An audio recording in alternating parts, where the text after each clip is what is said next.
Okay, simulan natin sa isang tanong na medyo personal. Talaga bang nagtitiwala ka sa Diyos? Siguro, mabilis na oo ang sagot na marami sa atin. Pero, paano kung sabihin ko sa iyo na may isang bagay na hindi lang nagpapakita ng kakulangan ng tiwala, kundi tinuturing mismo ng Diyos na pagnanakaw?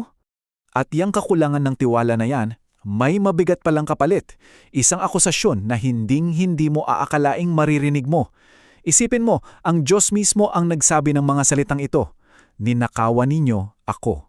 Grabe, 'di ba? So dito sa ating pagsusuli, bubuksan natin yan. Alamin natin kung saan ba nanggagaling ang mabigat na paratang na ito.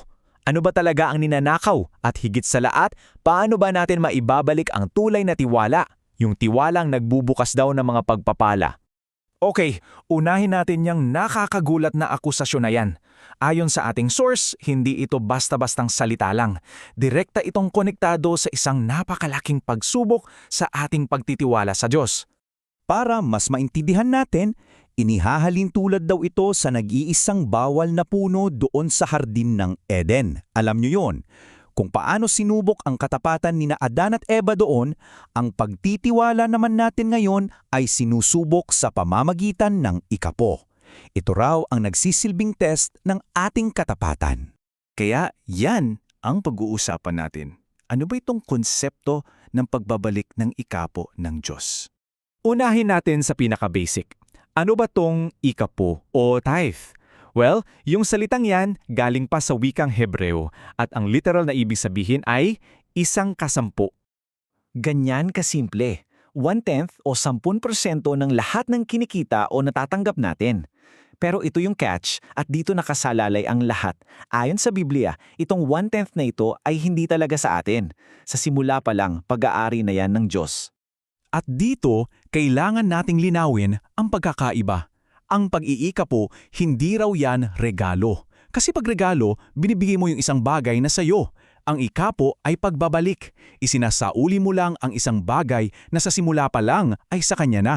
Ito ay isang paraan ng pagkilala na siya ang may-ari ng lahat. At alam nyo, hindi ito bagong konsepto ha. Bago pa man dumating yung kautusan ni Moises, ginagawa na ito ni na Abraham at Jacob. Naging formal lang ito para suportahan ng mga pari. At kahit noong panahon ni Jesus, sinuportahan niya ang pagpapatuloy nito. So yung prinsipyo, timeless yan. So, kung ito ay pagbabalik, ang kasunod na tanong, syempre, saan ito ibinabalik? Saan nga ba dapat dalhin ang ikapo? Napakalinaw ng sinasabi sa Malakayas. Sabi roon, dalhin ninyo ang buong ika-10 sa kamalig o sa storehouse. Ano naman itong storehouse? Well, ito yung bahay ng Diyos, yung templo niya, o sa panahon natin, ang simbahan. Ito yung lugar kung saan tinitipon ng lahat ng resources para suportahan ang ministeryo. At ang purpose niyan, consistent yan through time. Sa lumang tipan, sinusuportahan nito ang mga pari. Sa bagong tipan naman, ito yung tumutustos sa mga nangangaral ng ebanghelyo. Sa madaling salita, ito yung pondo para sa misyon ng simbahan.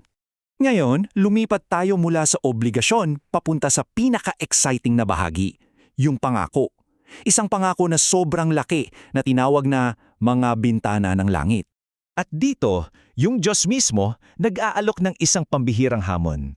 Para niyang sinasabi, sige, subukan ninyo ako.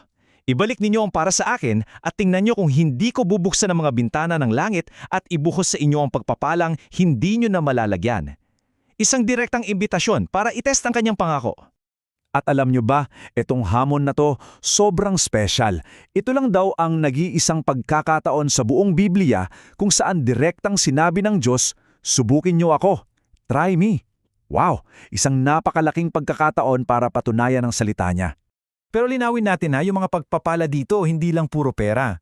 Pwedeng dumating yan bilang kalusugan, kapayapaan ng isip, mga sagot sa dasal mo, proteksyon sa panganib, isang mas masayang pamilya, o ang pinakamahalaga sa lahat, isang mas malalim na relasyon kay Jesus. Ang aral dito simple lang, hindi mo matatalo ang Diyos sa pagiging mapagbigay. At dito tayo dadalhin sa isang mas malawak na konsepto. Kasi ang pag-iikapo pala, isang bahagi lang ng isang mas malaking prinsipyo sa buhay. Ang pagiging isang katiwala o stewardship. Ang pagiging katiwala o stewardship, ibig sabihin yan ay yung tamang pangangasiwa sa lahat ng ipinagkatiwala sa atin ng Diyos.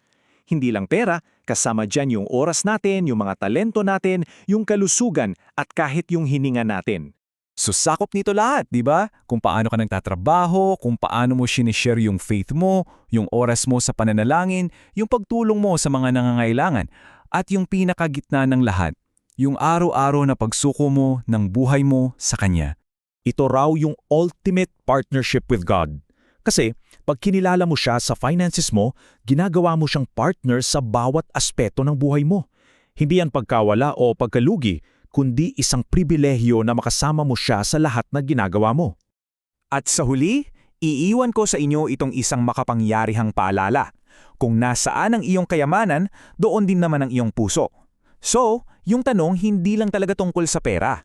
Ang tanong ay, saan ba talaga nakalagay ang tiwala at ang puso mo?